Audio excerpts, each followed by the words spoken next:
That's a piece of shit, Arnie. Well, she could be fixed up. She could. Yeah. Well, she could be really tough. Her name's Christine.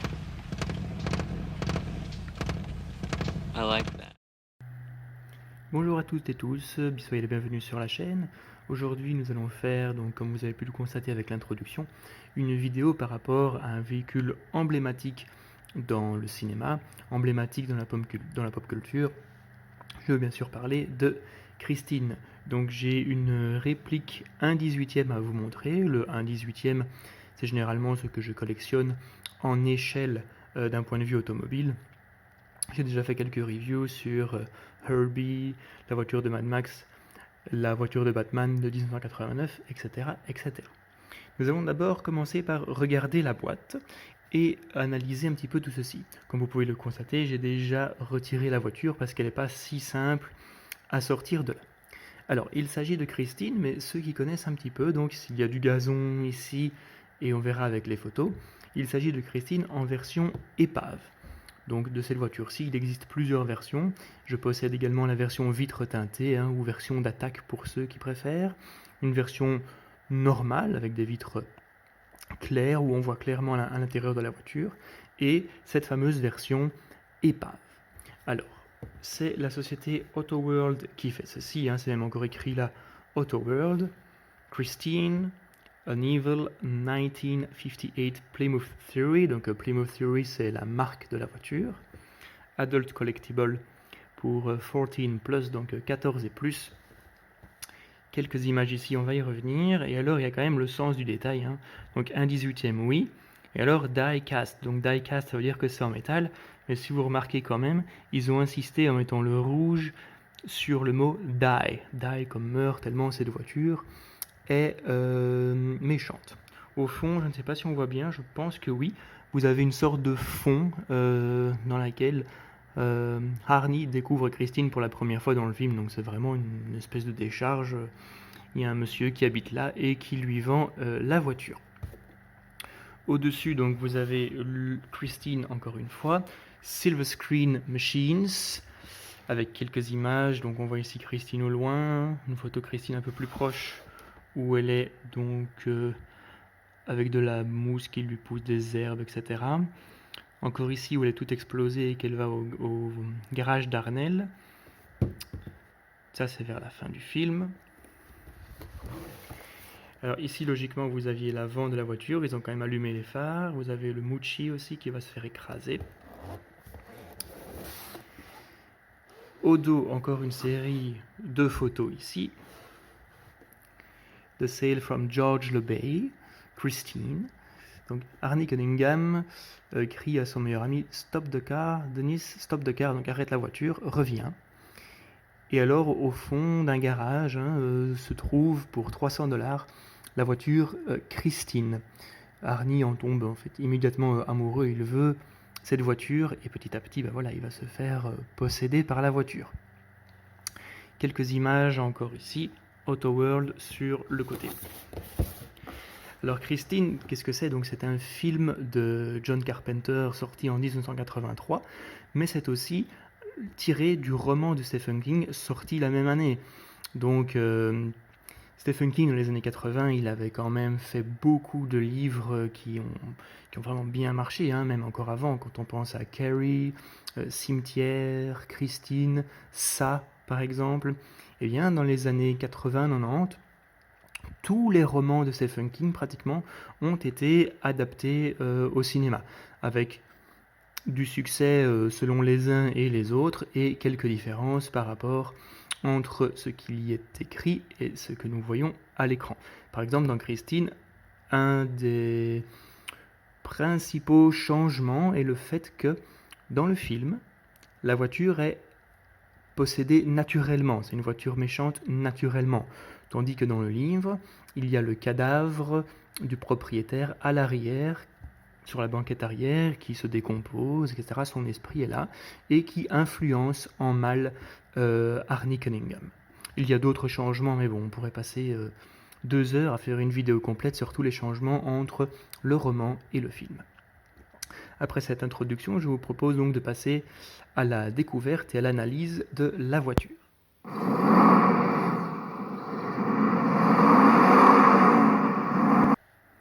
Alors, voici donc Christine telle qu'elle apparaît, donc le premier plan qu'on a sur cette voiture dans le film, hein, avec les deux portières ouvertes et le coffre également. Je vais refermer tout ça pour mieux vous montrer petit à petit. Mais donc, la voici, la fameuse Christine. Alors, elle est assez grande, hein, un 18e, mais c'est quand même une grosse voiture. Ce qu'on remarque donc, c'est quand même bien détaillé, hein. Vous avez au-dessus, donc ici, Plymouth, qui est bien écrit. Également l'immatriculation, alors il faut vraiment mettre son nez dessus, mais il y a même écrit que c'est California, donc CQB 241, l'immatriculation de Christine. Si je recule un peu, ils ont fait attention à faire exprès, on va dire, que le phare ici ait l'air cassé, abîmé. On va prendre d'abord les côtés et puis passer par le dessus et ensuite le dessous. Voilà, hein, ils ont fait un effet assez mat, elle n'est pas brillante du tout. Il y a des effets de rouille ici et là. Les pneus ne sont pas noirs clinquants, ils sont vraiment abîmés. Là où les vitres également, on ne voit pas à travers tellement elles sont sales. Là où on pourrait faire un reproche, c'est par exemple pour le panneau à vendre. Ils ont collé l'étiquette à vendre dessus, alors que dans le film c'est une espèce de vulgaire papier en carton où il y a écrit for sale dessus. Pour le reste, tout est là, hein, donc for sale, 258 Plymouth, $300 cash, best offer, et alors il y a même le numéro de téléphone en dessous. Je suppose que vous voyez tout ça très très bien, enfin du moins j'espère. Ensuite, c'est comme si ici la carrosserie avait été défoncée, donc là aussi encore une fois très bien fait. La trace de salissure un peu partout, le bas de caisse également qui est très très sale aussi. L'arrière, on a affaire à un pare-choc qui est vraiment... il est plus brillant, il est plus chromé, il n'y a plus rien, quoi. On voit que cette voiture a été abandonnée.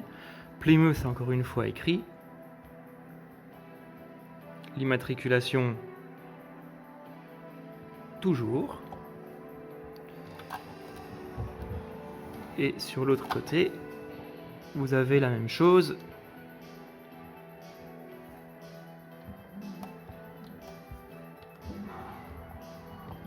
Alors, on va regarder au-dessus, parce qu'au-dessus aussi, il y a de quoi dire. On va le faire comme ça.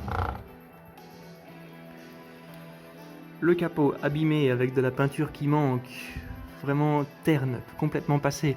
Le toit, qui est blanc, immaculé d'habitude, est rouillé. Alors quand on touche, ça fait un petit peu bizarre, mais c'est voulu, hein, c'est vraiment pas lisse du tout, on sent que c'est un peu rêche.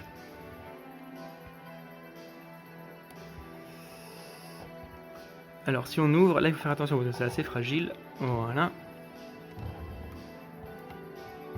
Vous voyez l'intérieur de la voiture.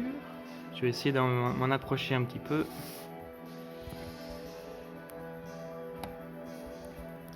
Un peu comme pour la voiture de Chips, vous avez une sorte de moquette à l'intérieur. Ici, vous avez, c'est tout doux, c'est comme s'il y avait de la moquette. On voit bien le volant, on voit bien le tableau de bord.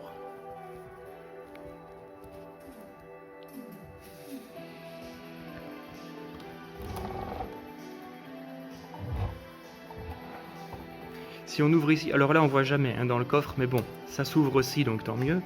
Là, vous avez un pneu de secours tout neuf, c'est quand même, ça tranche un peu avec le reste de la voiture, mais comme je vous dis, on voit jamais ce qu'il y a à l'intérieur du coffre dans le film.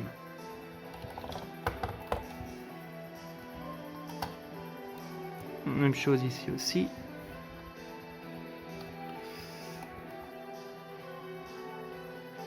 Avec le rétroviseur sur le tableau de bord, c'est quand même assez étonnant.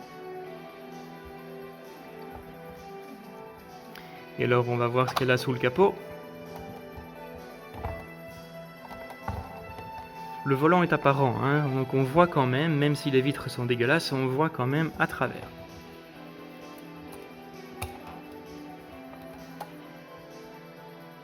Et voici le capot avec le moteur.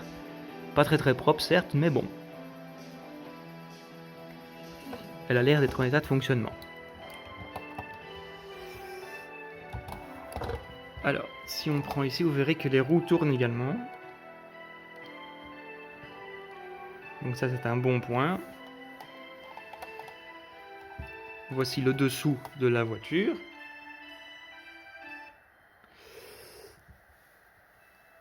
Alors, ici, vous avez un compartiment pile. Donc, en fait, il faut 3 piles pour pouvoir faire une chose. Vous voyez qu'il y a un système on-off ici. Ceux qui connaissent le film, vous savez pourquoi. Hein. J'espère qu'on va voir quelque chose avec cette luminosité. Voilà.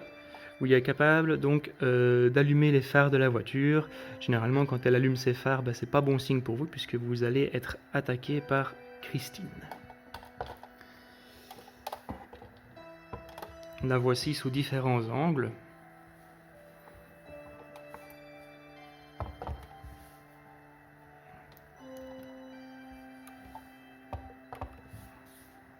Voilà.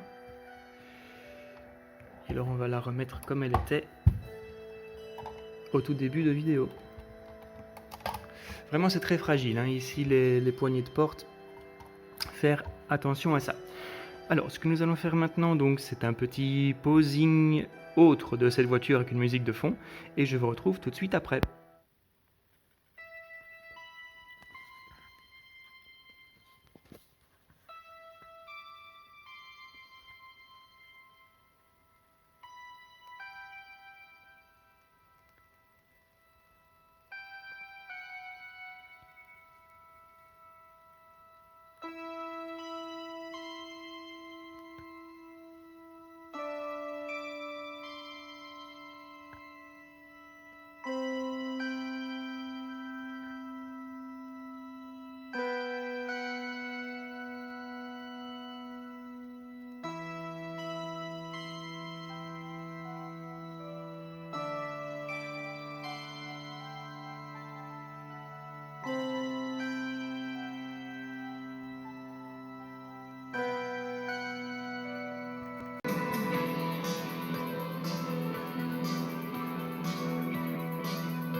Alors, que peut-on dire donc pour clôturer cette vidéo sur Christine? Déjà, donc Christine, c'est un film que j'apprécie beaucoup. Hein. Je l'ai vu un nombre très important de fois. J'adore ce film, c'est un des meilleurs John Carpenter pour moi avec New York 1997, donc Escape from New York. Pourquoi ce film est bien? Déjà, vous entendez derrière, hein, la musique, elle est composée par John Carpenter et le thème de Christine est absolument génial, le thème d'attaque également. Comment ils appellent ça encore? Ils appellent ça... je me rappelle plus. Plymouth Attack ou... Christine's Attack, voilà, Plymouth Fury. Ça, c'est vraiment très très bon. Le score, il est vraiment génial. Ensuite, il y a une certaine ambiance dans le film. Alors, le film fait pas spécialement peur. Il n'est pas gore ou quoi que ce soit. C'est juste le fait de voir Arnie se transformer. Donc, au départ, c'est vraiment... un gars qui est tout seul, il ressemble un petit peu à un geek, il est tête de turc dans son option scolaire, il n'a pas vraiment d'amis sauf un. Et au contact de Christine, il va changer complètement de personnalité au point de devenir violent, de devenir inquiétant. Et alors bien sûr, comment ne pas parler de Christine sans parler de cette voiture, hein, elle est géniale cette voiture. Pour moi, elle est... Bon, c'est pas du tout le même genre, mais elle est au même niveau que Choupette, quoi. On a que Herbie. On arrive à donner vie à cette voiture de manière vraiment bien, quoi. Les phares qui s'allument. Également, vous avez beaucoup de plans où vous êtes comme si vous étiez dans la voiture à la place du conducteur, surtout quand elle va s'apprêter à tuer. Quand elle tue par exemple Buddy Repperton, C'est comme si vous étiez au volant de cette voiture et vous avez donc Buddy qui se rapproche de plus en plus de vous jusqu'au moment où elle parvient à l'écraser. Très bon film, franchement, si vous n'avez pas vu Christine, vous passez à côté de quelque chose. Elle est tellement populaire, cette voiture, que vous la trouvez dans tous les formats possibles. Moi je vous dis, j'adore le 1.18, mais elle existe également en 1.64, 1.24, je crois 1.32 aussi. Elle existe en maquette. Au lieu de faire un modèle, comme je vous ai dit, il y en a au moins 3. Donc il y a un modèle classique, il y a le modèle d'attaque avec les vitres teintées. Alors je le possède, oui, mais je ne vais pas vous le montrer, du moins maintenant, parce que j'ai un petit problème avec les piles. J'ai l'impression que l'endroit où on met les piles ont dû fondre dedans et j'arrive plus à allumer les phares. Mais voilà, donc je possède aussi le Blu-ray de Christine. Alors ce Blu-ray il est pas top, hein. Il y a Carlotta qui a fait un meilleur travail récemment sur le film Christine. Je pense peut-être le prendre. Il y a le 4K également dedans, donc j'ai lu aussi le roman, qui est très bien. C'est un des rares romans que j'ai lu 2 ou 3 fois. Non pas que j'ai pas compris, mais c'est parce qu'il était vraiment bien. Donc Christine, si vous l'avez pas vu, allez-y. Si vous l'avez vu, dites-moi ce que vous en pensez dans les commentaires, si c'est un de vos Carpenter préférés, ou est-ce que vous le classez dans les films d'horreur. Sur ce, la vidéo consacrée à Christine est terminée, j'espère qu'elle vous a plu. Si c'est le cas, comme je le dis, mettez un commentaire, un pouce bleu, partagez la vidéo. Et pour d'autres contenus pop culture, abonnez-vous à la chaîne. Ciao ciao.